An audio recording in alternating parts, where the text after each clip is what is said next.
The topic that we'll be discussing today is procrastination. Now, if you've ever put something off until the very last minute and then experienced a lot of stress trying to get it done by the deadline, maybe a homework assignment, an essay, studying for an exam, a research project, assignment, or a project for work even, then you are familiar with the concept of procrastination. Dr. Z, have you ever procrastinated? Yeah, and then I remember I used to drink coffee all night just to stay up, and when they would have the library open 24 hours for the times when there was midterms or finals, that was me there. Yeah, so I get it. We both were guilty of procrastination, especially sometimes in college. So if you're a procrastinator like me or like Dr. Z, what can you do to overcome this habit? This is the question we want to help you answer today in this podcast episode. First, understand why you procrastinate.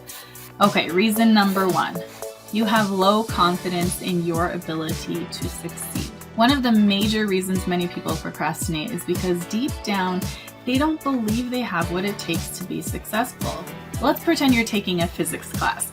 Maybe you didn't grow up being exposed to a lot of math or a lot of physics, or you've had difficult experiences in a math or physics class before.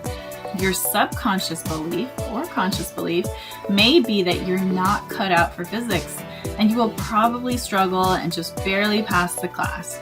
So what happens is that when the time for your first physics exam approaches, you don't really want to study because you already have this subconscious belief that you're not good at it, and you probably won't get a good grade anyway. So as a result of these negative beliefs, you put off studying until the last day or two, and then suddenly the stress of an impending exam kicks in, and you finally get around to cramming as much as you can.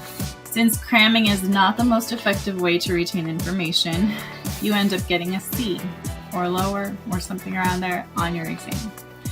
Getting that bad grade then reinforces your belief that you are not good at physics, which makes you dislike physics even more. So you see how this cycle works? Your subconscious or your conscious belief feeds into the procrastination, which then reinforces the belief, and the negative cycle just continues. So you can start doing a few things to break the cycle. First of all, start your assignments or your studying early. Just start doing it. Set your timer to 30 minutes or 15 minutes, whatever you want to try, and just start studying something.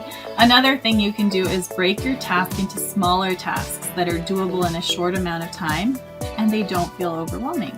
Try to just keep your brain from looking at like the top of the mountain, because looking at the top of the mountain is overwhelming. Another thing is also reward yourself in small ways for every step that you complete. But reward yourself so that your brain starts to believe, okay, like I'm doing this. I can keep doing this. This is good. This is fun.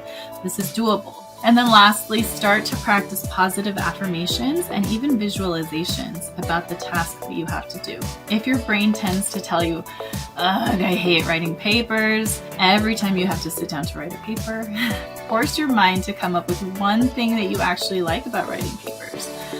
You can also visualize yourself having a good time writing your paper and proudly holding that completed paper at the end.